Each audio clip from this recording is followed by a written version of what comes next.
50% of African Americans terminate therapy prematurely. And we're seeing our clients with a 100% persistence level. I grew up in Little Rock, Arkansas in the midst of the gang wars. I was such a good worker that the owner of the Wendy's tried to convince me to not go to college. We have to add a cultural competency lens in order for therapy to work for everyone. We have pointed out a 100-year-old problem. I have lost so much time by not having a technical person. And they say, hey man, you can't be sending this long thing to people. This is what a blurb looks like. I think we, as a mental health company, actually have to practice what we preach about self-care. What's up, Unfound Nation? Dan Kihanya here, your host for Founders Unfound. Thanks so much for listening in. Wow, what a difference a couple of weeks has made. These are some incredibly difficult times in the midst of the coronavirus pandemic. I want to give a thank you and a shout out to the warriors out there on the front lines. Hospital workers, first responders, delivery folks, grocery and pharmacy personnel, as well as those who are keeping the supply chain going for our essentials. They deserve our recognition and help however and whenever we can provide it. And to all those startups and small businesses struggling to find a way forward, hang in there. You have the courage and resilience to weather this storm, and we are all in your corner as well. And of course, thanks to all of you who are doing your part by staying home, social distancing, and contributing time, resources, and donations to the many programs out there helping with COVID-19. To that end, Founders Unfound has decided to support the COVID-19 Response Fund offered by the Center for Disaster Philanthropy. We have a special edition t-shirt in our swag store. The shirt reflects our optimism in people during times like these. The shirts read simply, Humanity Over Calamity. With every shirt purchased, we donate all profits to CDP's fund. The shirts look cool and every contribution will matter. You can go to foundersunfound.com and click on the store link or go directly to theloyalist.com/foundersunfound. Today you'll be hearing from Kevin Dedner, a former public health advocate and change maker who has a passion for life, quality, and longevity for Black men. Kevin is the founder and CEO of Henry Health, a company that offers a digital mental health services platform through a culturally sensitive lens. Our episode is sponsored by the Trajectory Series, a new program and upcoming book from the startup whisperer Dave Parker. As always, you can find our podcast on Apple, Google, Spotify, SoundCloud, Stitcher, and YouTube. And please follow us on Twitter and Instagram at Founders Unfound. Now, on with the episode. Stay safe and hope you enjoy.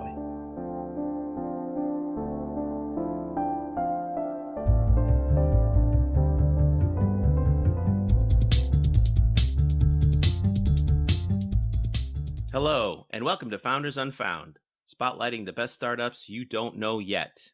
We bring you stories of exceptional founders from underrepresented backgrounds. This is episode 10 in our series on founders of African descent. I'm your host, Dan Kihanya. Let's get on it. Today we have Kevin Dedner, founder and CEO of Henry Health. Henry Health is a platform that provides culturally sensitive self-care and mental health services. Their first ecosystem of communities is built around Black men. Welcome to the show, Kevin, and thanks for making the time. Thank you. Thank you for having me, Dan. I'm really excited to be here with you. Tremendous. So, some incredible times we're going through right now, huh? Oh man, I think we are all trying to adjust. I actually was pretty vulnerable yesterday and said on my social media platform that I'm this guy who talks about going with the flow. And I have to admit that as much as I talk about going with the flow, I'm having trouble adjusting to this new flow. You are not alone, my friend. That's for sure. It is a difficult adjustment, no matter where you are in terms of the health aspects, the economic aspects, the daily routine and family life. It's tough. Yeah, absolutely. And I think the thing is, Dan, none of us are left untouched. This virus has had a way of impacting all of our lives. And so none of us are left untouched. Yeah, it's true. It's definitely true. And we'll see how it all unfolds. Hopefully, is your family and your community doing okay? I've had one distant cousin to pass away from the coronavirus, from complications associated with it. And as far as I know, that is sort of the only one in my immediate circle or family of friends who's actually contracted the virus. And so, that did shake us because it did hit home. But overall, everyone else is reporting to be safe. And In fact, there's some of my family. I'm from Arkansas, and I have family in rural Arkansas who recently discovered Zoom, and it's actually been quite interesting because it's like I think people have started to embrace technology in ways that they had never thought about before, and that was certainly the case. Like with my family that's in rural Arkansas, when we had a hangout a few nights ago, I never thought I'd be doing that with them, and it was kind of fun. Yeah, some silver linings from all this. So let's start off with why don't you help our audience understand what is Henry Health? Yeah, I think that the best way to describe it is that we are a teletherapy company at its core. The thing that makes us very different is we train our therapists in an evidence based technique that helps them develop more cultural humility and responsiveness. And the second part of what we are is, we are building custom communities to provide self care and self mastery support. And our first custom community that we're building is for Black men. Nice. And so how old is the company? We started the company in January of 2018, so we are still very much considered an early stage startup. And I don't have a technical background. This is my first startup. And Dan, I'm sure there are lots of lessons to learn along the way. Absolutely. And we're going to dive deeper into that a little bit later. But let's switch gears a little bit and talk a little bit about your background, where you come from. You mentioned Arkansas. That's a place in the country that I'm actually pretty unfamiliar with. It's one of, I think, the 4 states that I haven't been to. So I would love to hear about what it's like growing up there and more about where you come from. Thank you for the opportunity to reflect on where I come from and what home is like for me. I grew up in Little Rock, Arkansas, which is the capital city of Arkansas, but both of my parents were from rural Arkansas. And so there wasn't a free summer or an extended weekend in which I wasn't in the country. So, I like to think of myself as this weird, quirky person who loves the balance of being in the city, but I am very happy in the middle of a pasture on a horse by myself. So, Nice. and that's essentially what life was like for me growing up in Arkansas. I really think I had the best of both worlds. I grew up in the capital city and, rode the school bus to school. I graduated from the historic Little Rock Central High, and so all those amenities of city life. But when it was summertime, I was working on a farm. I learned how to driving a tractor, and I did things that when people would look at like my physical physique thing, they couldn't imagine how I could throw hay and pick up things twice my size. But I learned those things working with a great uncle of mine working on the farm, and so I'm incredibly grateful for that experience and the grit that it taught me of like how to work hard. And, over time, I learned that it wasn't so much about working hard. It was about working smart. So, I think I bring that same philosophy even into my startup these days. And Little Rock, that's the Little Rock, right? Little Rock 9, that high school? Absolutely. Yeah. Thank you for clarifying that. I graduated from Little Rock Central, and as you're right, Central High was the school that tested the Brown versus Board of Education decision. That test was in 1957. Of course, the Brown versus Board of Education decision was in 1954. It took a couple years before that legislation was tested throughout our country, and Little Rock Central High is famed for that. So is it a place where some places like in Alabama, I mean, it's almost like civil rights and human justice.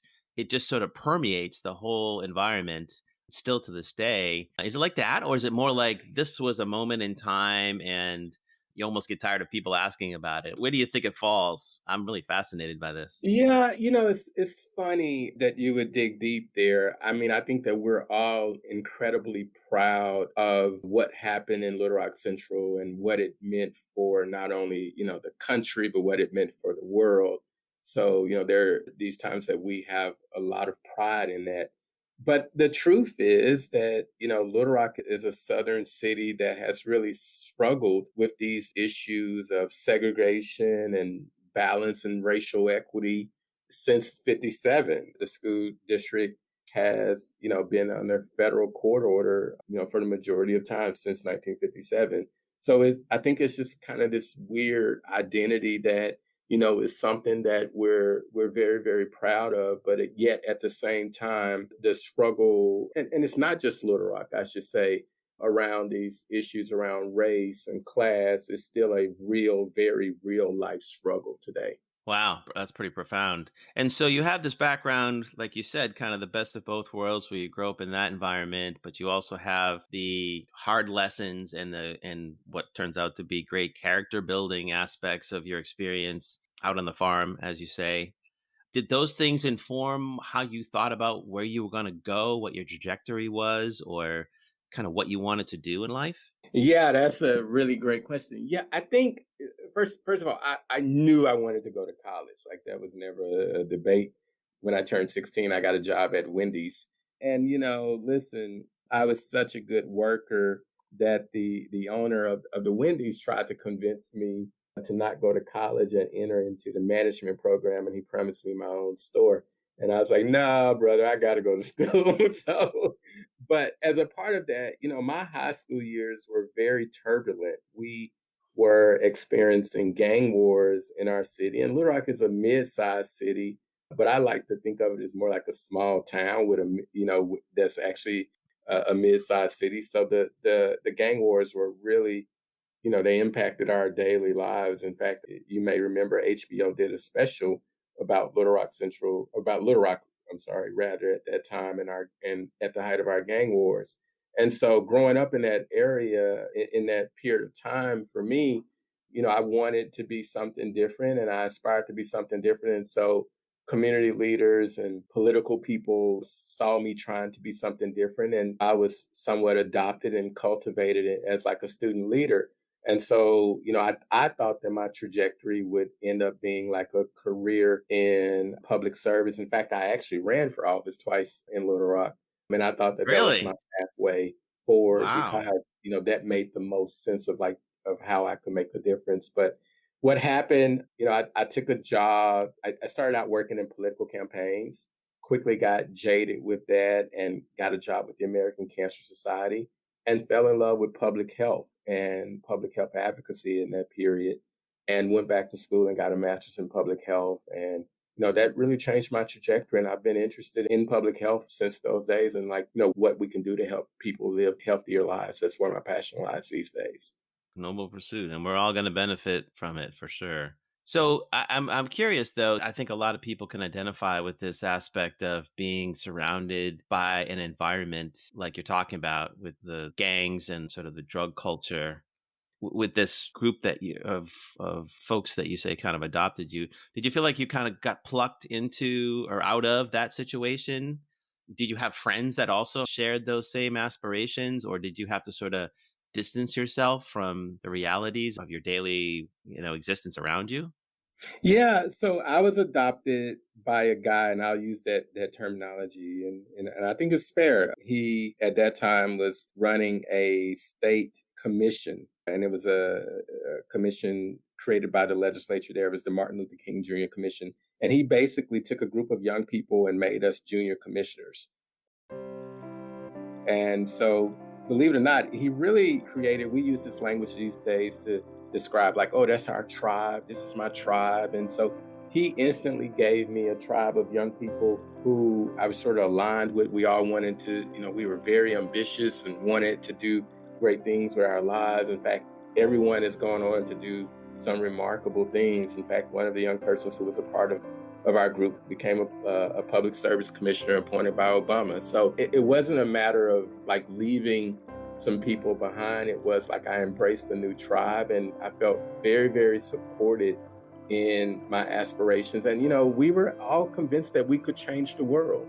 I think that's one of the things I miss about being young is sort of that naivety and that drive, like, oh, I can fix that. I can change that. But Right.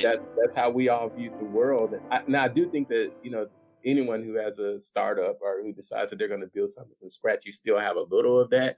But I think back about, how naive we were about the world and how we could change it overnight. It's a very romantic idea to me at this point. But it is the way the world gets changed, right? I forget who is it, Margaret Mead or somebody says, right? Don't underestimate a small group of people determined to change the world because that's the only thing that ever has, or something like that. But I think it's fascinating, right? If you think about the pivot point, right? So I kind of think of myself in the same vein as you, is like when I was young and idealistic and like we can change the world. And in fact, my mom would say that I was a rule breaker by definition just because I questioned everything. Why does it have to be that way? Why can't we do it differently? So it frustrated her, but it helped embolden us. But there's also a track where you can go into despair. Not only can you Hmm. not change the world, but you're just a victim, essentially, right? You are a result, an outcome of a poorly run, neglected system that has put you in a place of jeopardy, vulnerability, low prospects, right? And so it sounds to me like that was a pretty important development for you. And as much as I know you now, you would have survived and thrived anyway. But it's really interesting as we go back on our backgrounds as entrepreneurs to see where those building blocks of confidence and vision and optimism can come from. I agree with you so much. I think it was James Baldwin was talking about when he first started writing, he simply needed one person to tell him that he could write. And, when we think about sort of the writings of James Baldwin and how even along in his beginning that he needed that validation that you are a talented writer. I think we all need that. And, I look back all the way to the point I was in high school as we're talking about. I was always so very fortunate. And today I'm so grateful for those individuals who appeared in my life and showed me or reminded me or affirmed, however you want to, describe it, that I did have a contribution to make. And I believed them. Like Yeah, I literally believed them. I just think about it now. If someone told me what I could do today, I would kind of question it. right. But back then I believed them. Like I really believed them. And I think, that is a big part of why I am where I am today. And I'm very, very grateful for that. In fact, the gentleman that I'm thinking about as we talk about this, I was home in October and I invited him for coffee and I said to him, I just want to spend some time saying to you how grateful I am for what you did for me. It's so amazing to see how, like you said, just that small spark of reinforcement. And I think a lot of startups reach a point where they need that too. So I'm glad that there's ecosystems that are coming out that help for that, but we'll talk about that a little bit later. So you're in public health and feeling like you're changing the world, and I've seen your background. You had some pretty prominent roles. How does somebody in public health, did you think about starting something, or were you kind of on the path to whatever the ascension plan would be in public health? How did that switch or change in direction happen? Yeah, so it's really interesting. About 9 years ago, I started consulting. I found myself one day without a job, and the next day I was offered consulting contracts, and I was offered a couple consulting contracts. I said, "Oh, I guess I'm going to become a consultant," and so I started out, consulting for major foundations like the Robert Wood Johnson Foundation. It's also working like for the National League of Cities, and I really thought that my pathway of what I would do with the rest of my life was like grow some renowned consulting practice that worked in the area of social impact and public health. But, what happened basically is in the midst of managing life, all of life, like I welcomed my third child into the world. I was trying to grow the practice. I rehabbed a house. Life just became very overwhelming, and I worked myself into mental exhaustion. And that mental exhaustion led to depression, and my depression was arresting. Like it literally, had me in bed, unable to really function the way that I had functioned all of my life. And it took me a couple therapists to find a therapist that I felt was a right fit or that I felt like I related to. And after that, I thought once I found that therapist, which by the way, today is our chief clinical officer, I thought I would just go back to growing my consulting practice. I had did fairly well when my co-founder asked me, have you ever considered doing anything in digital health? And in that moment, like this sort of pressing need for culturally competent care became so obvious that I could take, my personal experience and build something new that could help a lot of people. That's amazing. And thank you for sharing that story. It's not easy. We'll talk about this probably a little bit later, but the idea of mental health not necessarily being the same as quote unquote regular health. But again, sort of this idea that somebody kind of steps into your life and puts you at this fork in the road. But I mean, did you really think I'm going to start a company around this? Or did you just think, wow, there's got to be some organization or some entity that I could plug into to try and address this? I mean, how did you evolve to the point where you're like, okay, we have to start a company to do this and solve it? So Oliver was very intentional about wanting to start a company in digital health. Oliver is my co-founder, and he had been investing in startups and studying, sort of technology. And he really felt like digital health was a space that he wanted to be in. So he was very intentional. And the truth is, and he may be listening to this, Oliver studied me. He studied like the things that I was putting on social media, sort of like my knowledge of public health and the things I was talking about. And he asked to meet with me very intentionally. Like, I've watched you, I watch what you're interested in. Would you be interested in doing something in digital health? And so for me, when he asked that question, the truth is, yes, instantly I knew the answer. It was a teletherapy company, but to be very clear, it took him asking that question for the possibility to even arise in my mind that that's what I should do with my own experience. We've not, talked about this yet, but I was also, before my depression, I was also becoming deeply, deeply aware of the disparities in health for Black men. And I wanted to really like raise that as a national priority. Black men have the lowest life expectancy of any population.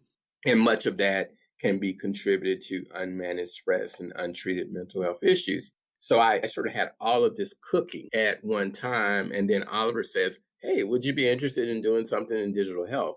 And so it took him like literally, turning that light on for me to see the possibility. But for me, the answer was yes. And when I said the yes, here's the most important thing. I had no idea of what it meant or what I was saying I was going to do. But in that moment, the answer was yes. Had I known, I'm not so sure. There you go. There you go. Sometimes that lightning strikes. Well, that's a good point for us to take a break. We will take a short break to hear from our sponsor and be right back with Kevin Dedner from Henry Health. Hi, I'm Dave Parker, author of the Trajectory series. The series is designed to help startup founders to launch their startups. First-time founders will learn how to de-risk your ideas. Scaling founders will learn best practices for growth. And business service founders will learn tech best practices applied to your services business. Come join us at gettrajectory.com.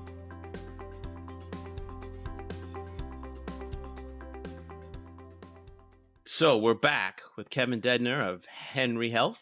And so, Kevin, we were just getting into the origin story for Henry Health and sort of that epiphany moment where you took that big step forward and said, okay, let's go do this. What happened next? How did you begin the process of building a company around this? Well, early on, I relied very heavily on Oliver. Oliver had, the experience in tech. And so when we started, he was able to recruit someone to sort of help us with the technical piece. And he recruited a designer.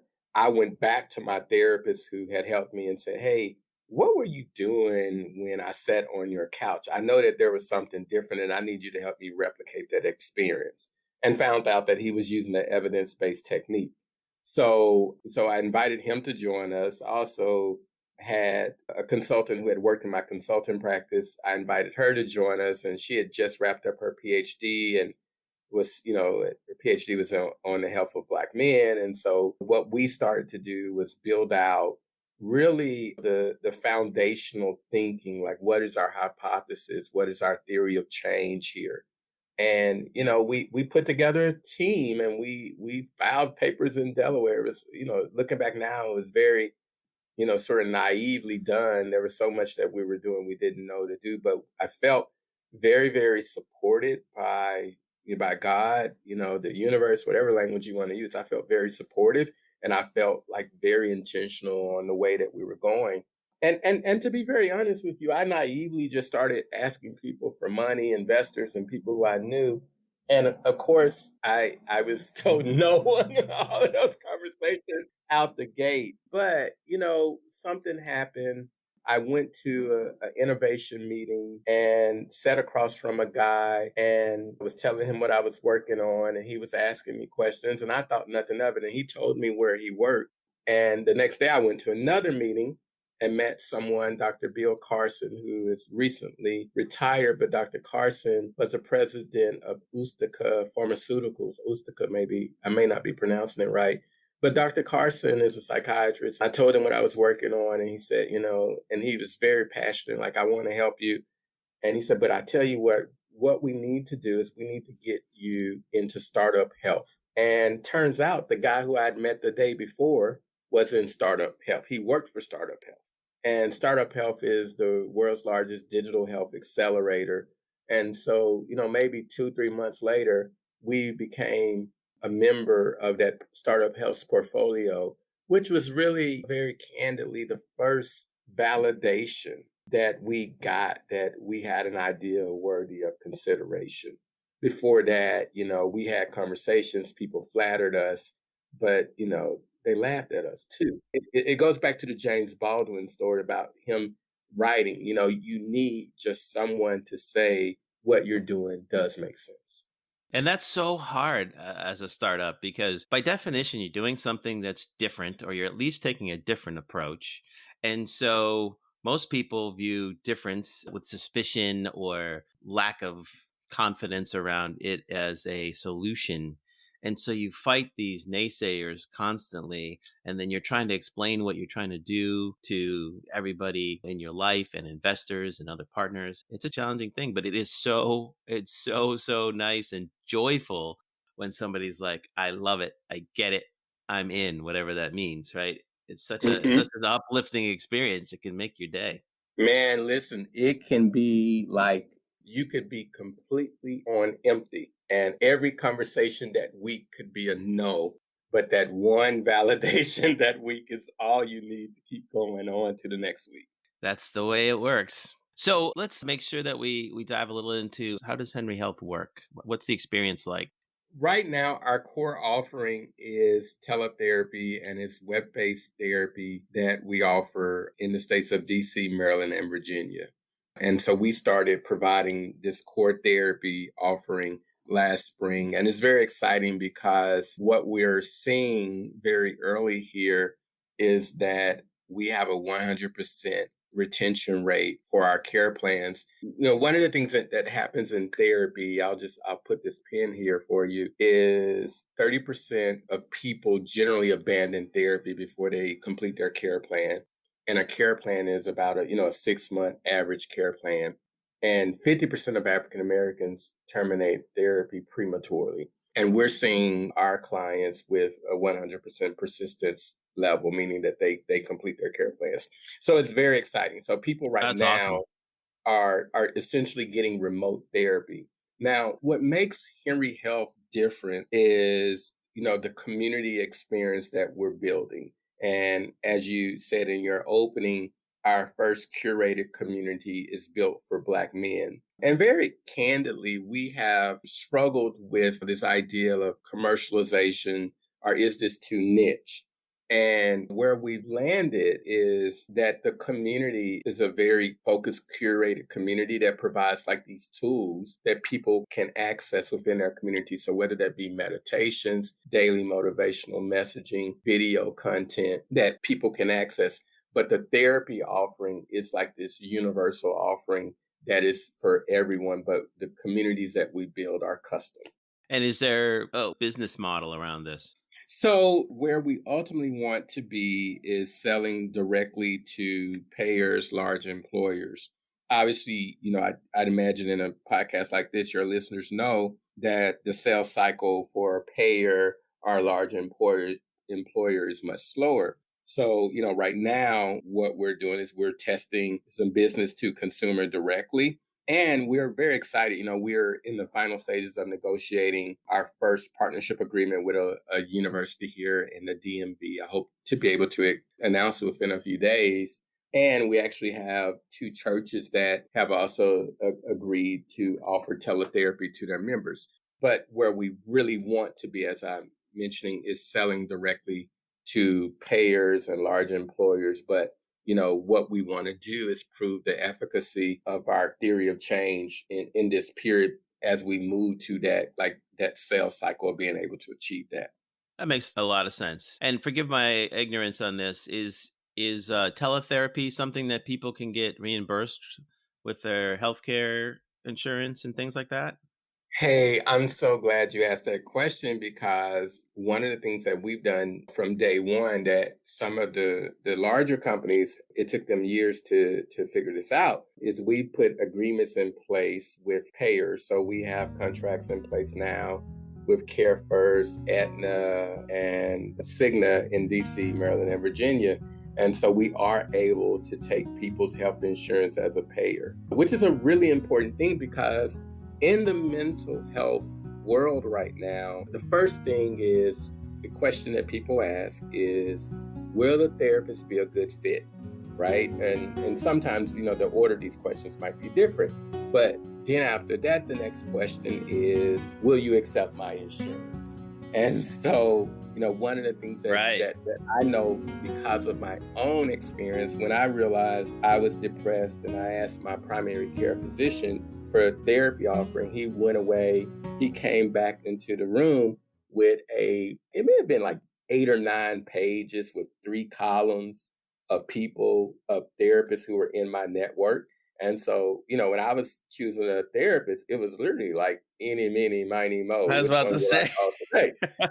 And so, You're like, pick a number between 1 and 1,000, and okay, there it is. and some of those, majority of therapists, by the way, don't accept health insurance. And then those who do accept health insurance, the good ones are not accepting new clients. And so, there are some real barriers here that are pain points in this market that I think that, the way that we're thinking about our technology, that we can solve for these things. So help the audience understand. I think one of the doubting Thomas questions would be, why does therapy need cultural sensitivity applied to it? And why for Black men or any other group, why does that matter? I'm so glad you asked this question because I think it's a really important thing to tease out. I think it's becoming very clear that healthcare has to be personalized. And I do believe, it's an important thing to establish the narrative that we're not all equal when it comes to healthcare. In fact, right now in the midst of the coronavirus, the early reports are showing that minorities and African Americans in particular are more impacted by the coronavirus, right? And the underlying cause of that, by the way, is chronic diseases and disparities in healthcare that existed long before the coronavirus. But to get back on subject, in psychology, the theories that psychologists approach a session with, like the theories that people use, are based on research from white middle class families who have experienced one trauma, right? And so when we think Right. about the cultural competency of that, you take me. I just described to you, I grew up in Little Rock, Arkansas in the midst of the gang wars, right? So what, you can take from that is I saw a lot of violence growing up just in my everyday life of going to school. I went to Little Rock Central and there were gang fights there. So those are traumatic events. So that's trauma right there instantly. And so when we think of like these theories being rooted in research from a white middle class family that's experienced one trauma, I think that we all agree at face value, we have to add a cultural competency lens in order for therapy to work for everyone. I mean, it makes sense to me. I mean, I kind of set it up for the question, but I personally suffer from mild depression, and I went through the same experience looking for therapists and going through several of them. And the outcome that they shoot for and sort of the method that they use tends to be fairly similar, although there are some differences. But their perspective and the lens that they use to look through to provide the care is so different And I guess it's why there are so many, because there has to be a fit, right? And it has Hmm. to be appropriate. So I can identify with it personally. So it makes a lot of sense to me. And it also makes sense that most industries start with what can support a majority of the consumer slash user slash patient base out there, right? I worked in the auto business and we designed cars. I started in the late 80s and our crash test dummies were 160 pound, 5'10", male builds, right? Hmm. And it Hmm. doesn't take into account if you're a smaller woman with high heels, or you're a larger person, or you're taller. So I think this idea of personalization and using digital for that makes a ton of sense. Yeah, thank you for sharing that example. I'm always like just fascinated how when we're not intentional, what the results can be. And I never would imagine, like even in testing for auto crash, that there's this disparity there that's unfair. Yeah, it's interesting. I mean, look at AI, right? I mean, now there's all these questions about like facial recognition, right? And how Hmm. people of color are not being put into the algorithms, which has obvious effects, right? They're either eliminated or discounted from opportunities, or they're over false positive, if it's a security issue. And so, yeah, I think the need for this, and particularly in a more of a diverse society that we're living in, it's so important. So I got to ask about the name. I read a little bit about the history of the name and I love it. So I want you to talk about where Henry Health got its name. Yeah. So again, in my consulting world, I had become keenly aware sort of how Black men had the lowest life expectancy of any population. And one of the papers that really became a grounding document for me was a paper that Dr. James Sherman published in 1994. And Dr. Sherman studied cardiovascular health outcomes among Black men. And what his research proved is the sociological factors that Black men experience on a day to day basis increase poor health outcomes and cardiovascular health. He coined the term John Henryism, and John Henryism really is a play on the African American folk hero John Henry.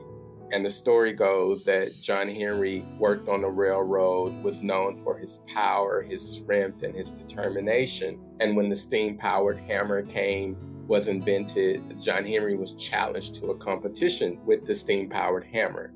He won the competition, that's the important part, but he later died from a heart attack and stress. And so, what we see that playing out in practical terms, what that means in places like Washington, D.C., Black men are expected to live to be, I think it's 67, while their white counterparts are expected to live to be 83. So this is Wow. what we call John Henryism. And so part of our vision has been evolving because what we want to do is stay true to our founding, which is why, we're starting to talk about ourselves as an ecosystem of communities. And our first community is built for Black men because we want to stay true to that. So here's what we've done. We have pointed out a 100-year-old problem that payers, public health leaders are all very well aware of. In fact, W.E. Du Bois, you know, studied insurance documentation in the early 1900s. And he even pointed this out back then. And what we've said that this problem really deserves to be solved. And, in public health, we follow the data and the data tells us what the need is. And I think when we put this data in front of people, clearly there's a need among Black men that has not been met over the years. I love that story, and I'm a huge fan of the John Henry tale, and it's such a metaphor for lots of things. But I think as Black men, it definitely sums up the experience, which is that you work really hard, and then you have these other things that you have to overcome on a daily basis that essentially taxes your system. You run on the red line, as we used to say in auto business, right? And you run an engine at the red line, it's not going to last very long. Yeah, I really appreciate that analogy. And I just want to say this, and I'll continue to play on the car analogy. I remember I used to have before I moved to DC, I had a 1940 Plymouth, which by the way, I totally regret selling my car. And I made friends with some older fellows who really knew how to work on that car. And we'd Yeah. get in the car and they say, hey, man, this thing is running too idled up. We gotta adjust this, right? And meaning the engine was running too idled, right? Right. And so, we'd pop the hood and they'd go up under there and they'll tinker with the carburetor and do something, and the engine would lower at an easier rate and it ran much smoother. And so, to play on your red line analogy, what is happening with Black men is that they run idled all the time. And most of us are so unaware that that's happening to us because we're just busy managing life, doing the things Right. that we are expected to do. But meanwhile, our heart is beating faster, which means the blood is pumping through our veins faster, which means that there's more pressure on our organs, which means that our immune system is under more intense pressure, which makes us more susceptible to disease. Like, this is what's happening to us physically. Although we can't see it, we look healthy and we seem to be managing life well. This is what is happening when we don't manage our stress well. Yeah, and it's amazing, and particularly in this crisis that we're going through, which I want to talk about when we get back. We will take a short break to hear from our sponsor again and be right back with Kevin Dedner of Henry Health. Hi, I'm Dave Parker, author of the Trajectory series. The series is designed to help startup founders to launch their startups. First-time founders will learn how to de-risk your ideas. Scaling founders will learn best practices for growth. And business service founders will learn tech best practices applied to your services business. Come join us at gettrajectory.com.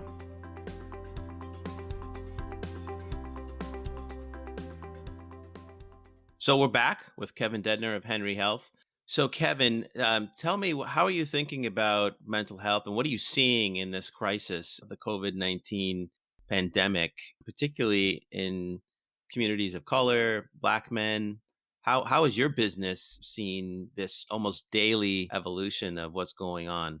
Well, we quickly adjusted internally or had convened conversations internally. And the question was, how can we be in service and of service right now in this time? And so we put together a webinar series. We pushed out an infographic.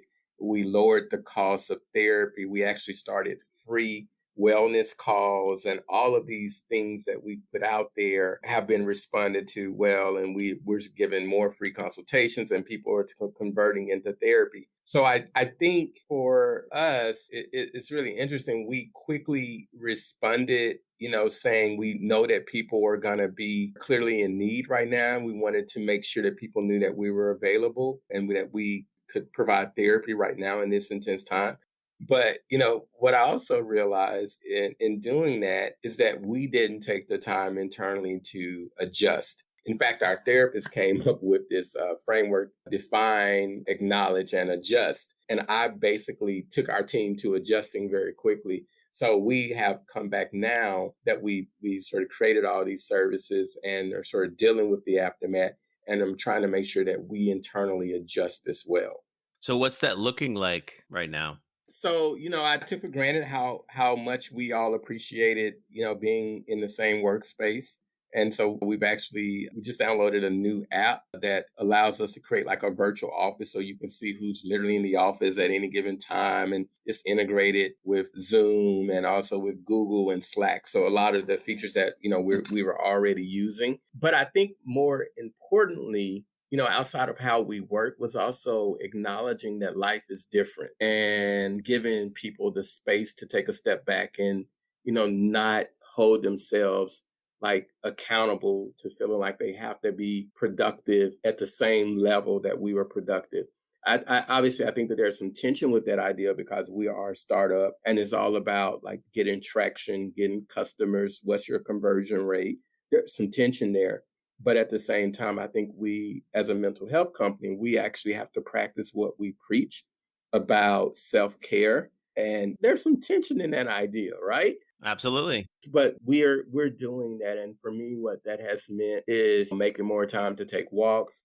I have the best yard on the block right now. Spending time outdoors is a proven way to improve your mental health. So I've been working in my yard at a rate like I've not worked in it in years. So yeah, I think we're trying to adjust and make sure that people know that our service offering is there, and we have seen an increase in people seeking services. But at the same time, I think we also have to practice what we preach here.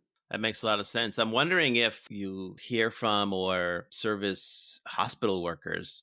I think about them every day, and it's like being a soldier in war and having to every day kind of suit up and head in knowing that this could be the day that you contract the virus or that, and the psychological and just the stress of having to be on those front lines all the time is just, it's got to be pushing the limits. It's almost an extended trauma, I would imagine.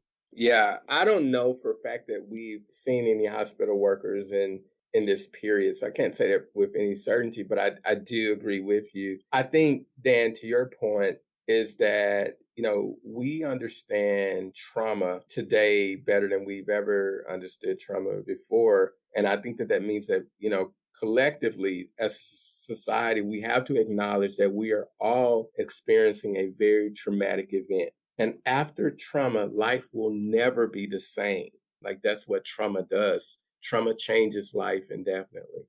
It does. And, how we respond, how we're able to get through it, and how we're supported makes all the difference for sure. So let's talk about raising money, a wonderful topic that every entrepreneur just loves. So you're part of Startup Health. Have you been raising money before? Are you raising money now? Where has that trajectory been for you? Yeah, so that's a great question. And, one of the things that, I'm very honest about is how difficult it has been to raise money. The company was bootstrapped mostly for the first year and a half.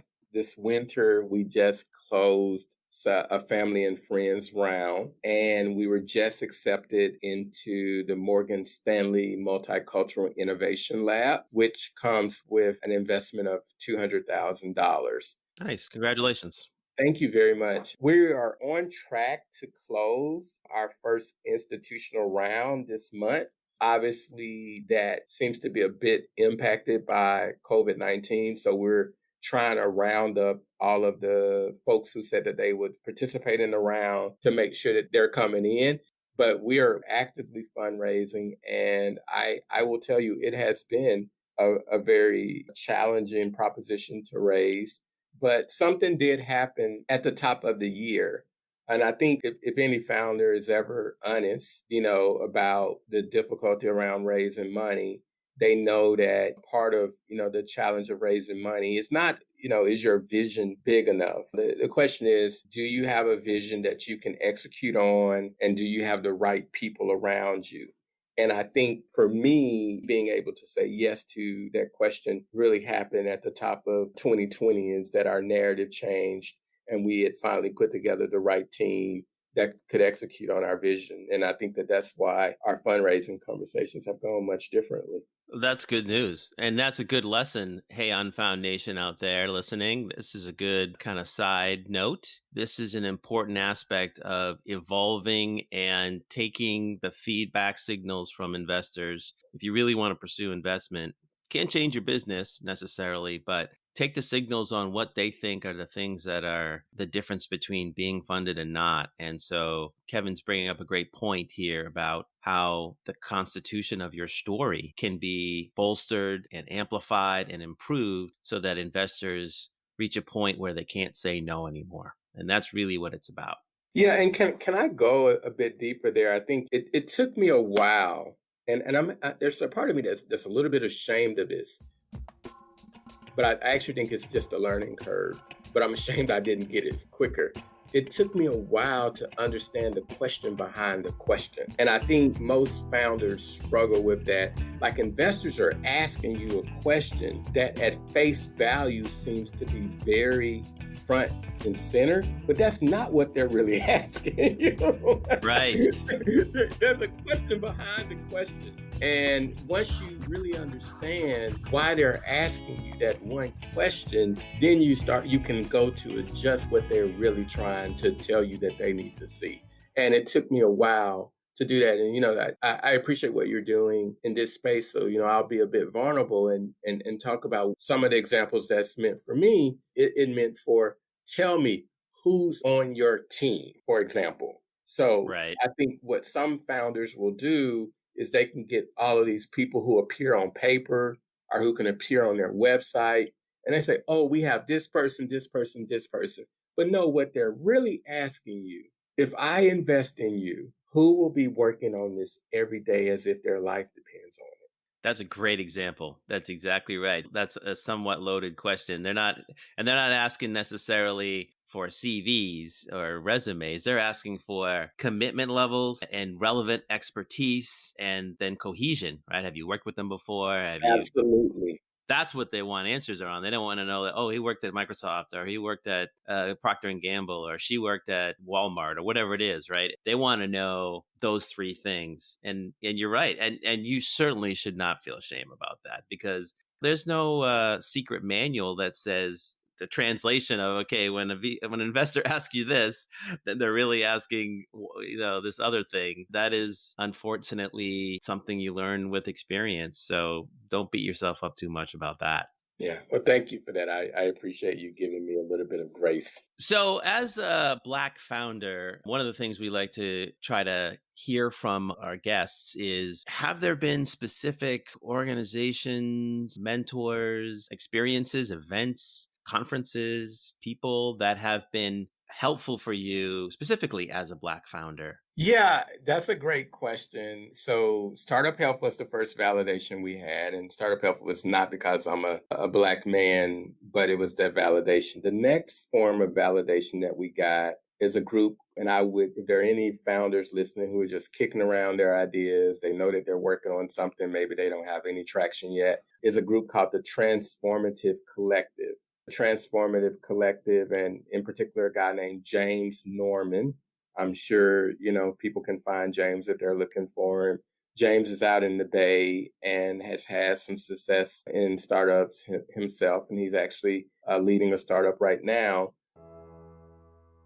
But James basically brings a group of founders from around the country who are women and minorities, I should say. He brings them to the Bay, puts them up in a hotel for a week, and goes over everything from how to build a pitch deck to legal to marketing. And, James was the first person, Dan, who showed me what a blurb was. So, when people say, oh, send me your blurb, Right. I had this long dissertation explaining what I wanted to do and what I wanted to do. And they said, hey, man, you can't be sending this long thing to people. This is what a blurb looks like. And he also quite candidly taught me a lot of this sort of investor culture. When you respond to someone, instantly put them on BCC so you don't crowd their inbox, right? These things now, to me, seem very, very elementary. But, when I met James in 2018, they were big game changers for me. So I really credit him.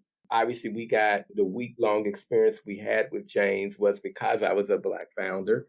But, my relationship with James and the Transformative Collective has been actually enduring since then. But there were some very pivotal lessons I learned very early on interacting with James and the folks at the Transformative Collective that candidly, I'm not sure where I would have picked those things up about tech culture, not being the person being in tech before.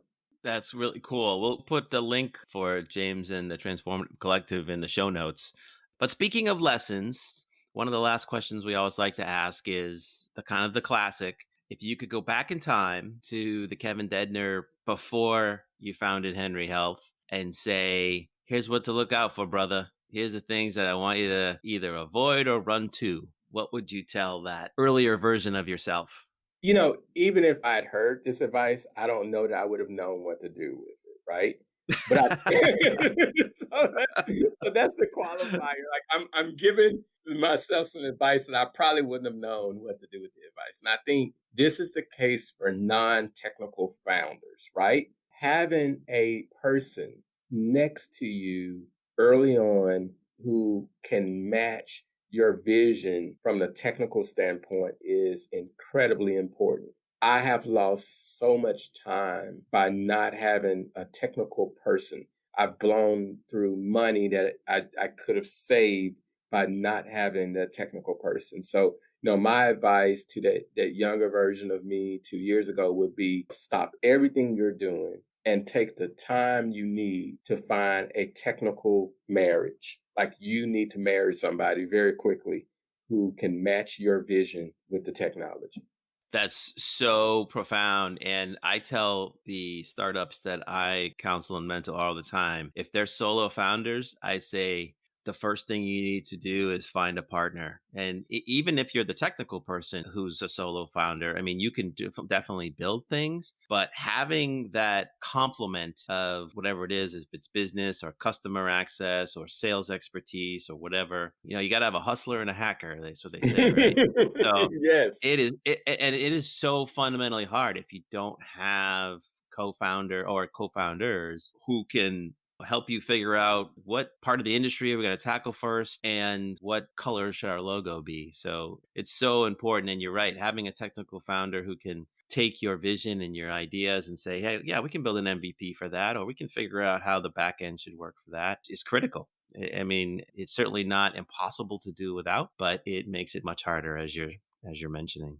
Yeah, you're right. So we're coming to the end of our time, but I want to make sure to leave some time for you to tell the folks, how can people find out more about Henry Health? Well, first of all, let me just say thank you, Dan, for the work that you're doing to bring attention and awareness about founders like myself who are trying to build something from the ground. I really appreciate this. One day on the other side of this journey, I really want to devote, a significant amount of my time to doing what you're doing to make sure that we create opportunities for folk like myself who are trying to build something from scratch. So thank you for the work you're doing. Well, thanks. It's really important. And I hope we can go deeper in the conversation one day about why it's so important. But folks can follow me at @KDedner. Our website is henry-health.com. Henry Health app is the handle for Henry Health.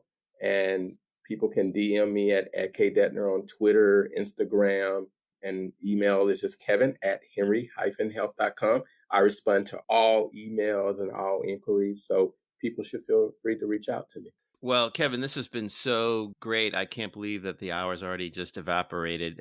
Great conversation. I could go on for probably another 2 hours, but we're busy with everything going on around us. So I really appreciate that you took the time today. Well, Dan, I want to come back after I raise my Series A. So in maybe a year or so, I can come back. We would love that. We would be. In fact, I'm going to hold you to that. Yeah, after we've raised a ton of money and have lots of customers, I want to come back and talk about the next leg of the journey. Yeah, and I love that you're talking about the when, not the if. Yeah, it's going to happen.